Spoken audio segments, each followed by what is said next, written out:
The cold didn't ask for permission back then. It kicked doors in, froze pipes, and punished anyone who didn't respect it. Yet for centuries, people stayed warm without gas bills, power grids, or, smart thermostats. They used hay, straw, grass from the field, and it worked so well that survivalists still quietly rely on it today. Before we crack this open, tap that subscribe button like you're stocking supplies for a long winter, because this channel teaches what history tried to bury. This isn't folklore.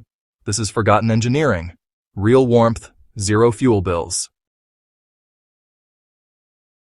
Why hay mattered more than firewood.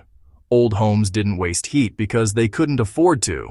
Firewood took time, coal cost money, so people learned to trap warmth instead of chasing it.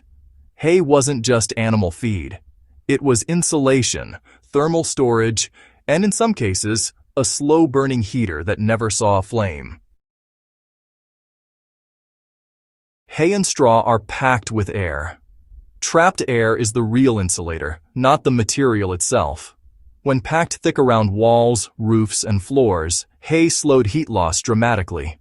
A home wrapped in straw could stay warm with a fraction of the fire used by an exposed house. This wasn't luxury, it was survival math. In some regions, walls were built double thick and stuffed with dried grass. Floors were layered with straw under planks. Attics were buried in it. The result was simple. Heat stayed where it belonged.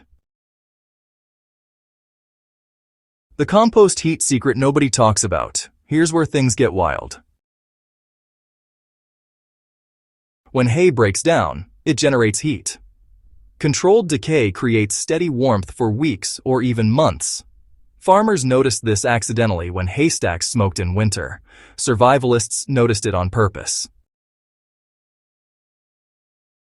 By stacking hay mixed with organic waste in tight piles near homes, people created passive heaters. The internal temperature of a composting haystack can reach over 140 degrees Fahrenheit. That's not theory. That's measured reality. Channeling that heat through stone water pipes or shared walls warmed living spaces without burning a single log.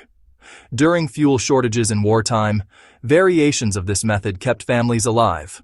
No smoke, no fire risk, just biology doing the work. The haybox trick that saved fuel and time. Cooking used more fuel than heating in many homes, so people hacked that too. Enter the haybox. Food was brought to a boil, then sealed in a box packed tightly with hay or straw. The insulation trapped heat so efficiently that meals finished cooking without more fire. Stews, grains, even bread dough.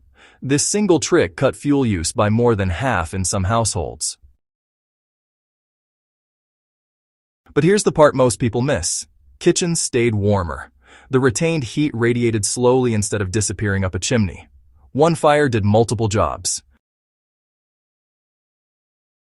That mindset is what modern prepping often forgets. Efficiency beats intensity. So, why did this trick just, disappear from modern life? Well, cheap energy killed off a lot of old wisdom.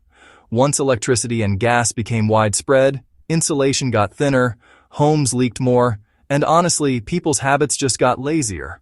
I mean, why pack your walls with hay when you can just turn a dial, right? But here's the thing, grids can fail, prices can spike out of nowhere, and suddenly those so-called primitive methods start to look pretty darn genius. Hay didn't fall out of favor because it stopped working. Nope, it was just that people stopped needing to think about it. At least until now. Survivalists still use it quietly, and, modern off-grid builders use straw bale construction because it really works. Those thick straw walls can actually outperform conventional insulation. In cold climates, homes built this way are able to maintain stable indoor temperatures with just minimal heating. Some survivalists, they recreate compost heat systems that are scaled for safety. And others, well, they revive haybox cooking to help reduce fuel dependency. These aren't reenactments, they're practical responses to unstable systems. The smartest preppers don't chase gadgets, they copy what already survived centuries. The real advantage nobody tells you. Hay doesn't just insulate heat, it insulates sound. It buffers moisture. It breathes. Old homes built with organic materials regulated humidity naturally, reducing mold and illness. Modern sealed boxes often fail at this. There's also psychological comfort. Thick, insulated spaces feel secure, quiet, stable. That mattered during long winters when stress was as dangerous as cold. Warmth wasn't just physical, it was mental resilience. Lessons history keeps trying to hand us. This wasn't about being clever, it was about paying attention. People observed nature and worked with it. Decay makes heat, air traps warmth, mass stores energy. Simple rules, powerful results. The hay trick wasn't one thing, it was a mindset. Use what's abundant, waste nothing, make systems do double duty. That's why it still works. Why this matters right now. Energy independence isn't a trend, it's a survival skill. You know, understanding how heat was created, stored, and preserved without any kind of infrastructure, well, that really gives you options, real options.